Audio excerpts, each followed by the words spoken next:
বর্তমানে নারী দিবস উপলক্ষে বিনামূল্যে ক্যান্সার প্রতিরোধক এইচপিভি ভ্যাকসিন প্রদান কর্মসূচি অনুষ্ঠিত হলো। আন্তর্জাতিক নারী দিবস উপলক্ষে বর্ধমান দুর্গাপুজো সমন্বয় কমিটির উদ্যোগে অভিনব স্বাস্থ্য সচেতনতা ও সেবামূলক কর্মসূচি পালিত হলো। বিশেষ দিনটিকে স্মরণীয় করে রাখতে এবং নারীদের স্বাস্থ্য সুরক্ষার বিশেষ ক্যান্সার প্রতিরোধে 100 জন কন্যা এবং নারীকে বিনামূল্যে এইচপিভি ভ্যাকসিন প্রদান করা হয়। মহতি উদ্যোগের প্রধান সহযোগী ছিল রেড ক্রস সোসাইটির বর্ধমান শাখা এবং কলকাতা লায়ন্স ক্লাব। বর্ধমানের রেড ক্রস সোসাইটির কার্যালয়ে এই ভ্যাকসিনেশন ক্যাম্পটি আয়োজিত হয়। নারীদের মধ্যে জরায়ু মুখের ক্যান্সার সম্পর্কে সচেতনতা বৃদ্ধি এবং এইচপিভি টিকার মাধ্যমে রোগের প্রতিরোধ চিহ্নিত করা এই অনুষ্ঠানের মধ্য দিয়ে বার্তা দেওয়া হয়। 9 থেকে 14 বছর বয়সী 100 জন কিশোরীকে প্রথম ডোজের ভ্যাকসিন দেওয়া হয়। এছাড়া 14 বছরের অধিক বয়সের নারীদের জন্য ভ্যাকসিনের ব্যবস্থা ছিল।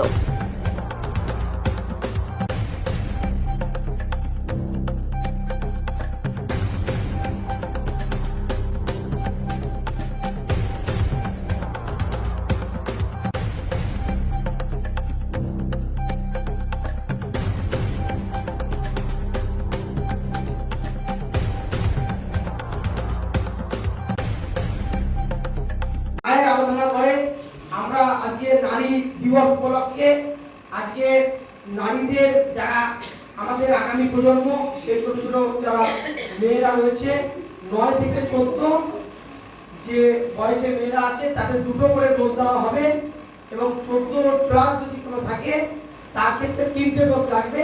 তো এইটা টোটালটাই আমরা আজকে তার শুভ সূচনা করলাম এবং এটা ঠিক 6 মাসের মধ্যে সেকেন্ড ডোজটাও আবার রেড ক্রসের সহযোগিতায় বর্তমান দুর্গাপুজো সমন্বয় সমিতি আপনাদের তার ব্যবস্থা করে দেবে। তো আমি রেড ক্রস সহ লায়ন্স ক্লাবও রয়েছে, Lions club of Calcutta paradise, তাদেরকে ধন্যবাদ জানাতে চাই সেসব গার্জিয়ানদের যারা এগিয়ে এসেছেন। কারণ আমরা নতুন কিছু পথে চলতে গেলে আমাদের অনেক বাধা আছে। এই ভ্যাকসিনটা এত প্রয়োজন সেই ব্যাপারে বিস্তারিত আমাদের ডক্টর রয়েছেন, উনি বলবেন। তো আমরা সাধারণভাবে ভ্যাকসিনটা করার আগে যেটুকু খোঁজ খবর নিয়েছি, ভ্যাকসিনটা কিন্তু খুবই একটা প্রয়োজনীয়। আজকালকার যুগে আমাদের ছেলে বলুন মেয়ে বলুন সকলের ক্ষেত্রে এটা খুব প্রয়োজন। এই ভ্যাকসিনটা আমরা হয়তো কিছুটা আমাদের অ্যাওয়ারনেসের অভাব করতে পারি, আমাদের একটা ভয় বা ভীতি থেকে আমরা হয়তো মানুষ সেইভাবে এর থেকে দূরে সরে আছি। কিন্তু আমরা চাইবো যেভাবে রেড ক্রস আজকে এই সুযোগ করে দিয়েছে এবং আমি রেড ক্রসের কাছে আরেকটা অনুরোধ রাখবো যে এই কর্মসূচিটাকে একটা বা দুদিনের মধ্যে ভেবে না থেকে যদি আমরা এইগুলো ছোট ছোট ক্যাম্প যদি করতে পারি এবং মানুষের মধ্যে যদি অ্যাওয়ারনেস বাড়াতে পারি তাহলে কিন্তু যে উদ্দেশ্য নিয়ে আজকে আমাদের ক্যাম্প সেটা আমাদের সফল হবে। সকলকে শুভেচ্ছা জানিয়ে এবং এই ক্যাম্পের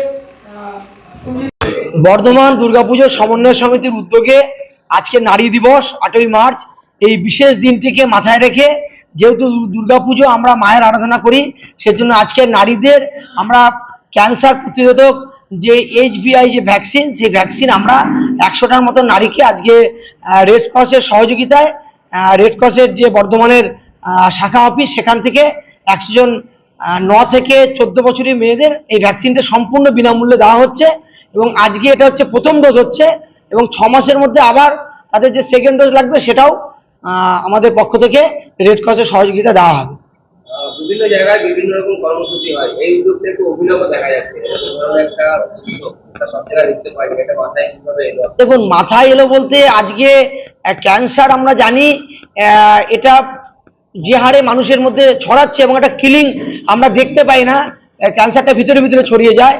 তো এইটা আজ থেকে না দীর্ঘ 4-5 বছর আগে থেকে কিন্তু এই ভ্যাকসিন চলছে, কিন্তু মানুষের মধ্যে অ্যাওয়ারনেসের একটা অভাব রয়েছে বা আমরা জানি নতুন কিছু করতে গেলে মানুষের মধ্যে যে ভয় কাজ করে সেই ভয়টাকে যাতে দূরে করা যায় তার জন্য আমরা এই কর্মসূচি নিয়েছি এবং এর মাধ্যমে আমরা সাধারণ মানুষকে আমাদের টোটাল বর্ধমানবাসী তথা রাজ্যবাসী যতদূর আপনাদের এই বার্তা পৌঁছাবে সেই বার্তাটা আমরা দিতে চাই যে এই ভ্যাকসিনটা কিন্তু আজকের দিনে ছেলে বলুন মেয়ে বলুন সকলের জন্যই খুব প্রয়োজনীয় এবং আমরা চাইবো এই বার্তার মাধ্যমে যারা এখনো ভাবছেন যে এই ভ্যাকসিন দেবেন কি দেবেন না তাদেরকে আমরা অনুরোধ করছি যে এই ভ্যাকসিন নিন, এর কোনো সেরকম সাইড এফেক্ট নেই এবং আগামী দিনে কিন্তু প্রজন্মতে এই ভ্যাকসিনটা খুবই প্রয়োজন। সেই উদ্যোগকে মানুষকে অ্যাওয়ারনেসের জন্য আমাদের আজকে এই উদ্যোগ নিয়েছে। ভ্যাকসিনের নিয়ম হচ্ছে 9+ থেকে 14 বছর পর্যন্ত হলে আপনার 2টো ডোজ লাগবে, আর যদি 14+ হয় সেক্ষেত্রে আপনার 3টে ডোজ লাগবে। তো আমরা প্রধানত যেটা করেছি সেটা 9 থেকে 14 কিন্তু কিছু কিছু ক্ষেত্রে কিছু 14+ আছে, 21 বছর পর্যন্ত আছে, তাদের ক্ষেত্রে 3টে ডোজ দেওয়া হবে আর কি। আজকে আমাদের এখানে 100 জন নারীকে আমরা এই ভ্যাকসিনটা আমরা দিচ্ছি আমাদের পক্ষে। এটা সহযোগিতা রেড ক্রস বর্ধমান যে শাখা তারা রয়েছে, এবং তাছাড়াও কলকাতা লায়ন্স ক্লাব তারা এই ভ্যাকসিনের ক্ষেত্রে তাদেরও সহযোগিতা রয়েছে। আমরা সকলে মিলে আজকে একটা খুব ভালো উদ্যোগ এবং আমরা খুব ভালো কাজ, যেটা আমরা সারা বছর আপনারা জানেন প্রচুর বিভিন্ন সামাজিক কাজ করি, কিন্তু আমার মনে হয় এটা একটু অন্য টাইপের ভিন্ন কাজ, এবং এটা মানুষের ক্ষেত্রে খুব প্রয়োজনীয় একটা কাজ, যেটা জীবনকে মানুষকে ফিরিয়ে দেবে, মানুষকে ক্যান্সার থেকে প্রতিরোধ করবে, সেরকম একটা কাজে সকলের সহযোগিতা পেয়েছি। বিভিন্ন পুজো কমিটি বর্ধমানের প্রতিটি প্রান্ত থেকে বিভিন্ন পুজো কমিটি, তাদের পুজো কমিটির যে মেম্বাররা আছেন তাদের সহযোগিতায় আজকে এই প্রোগ্রামটা অনুষ্ঠিত হচ্ছে। আমার নাম সুকান্ত দাস, বর্ধমান দুর্গাপুজো সমন্বয় সমিতি।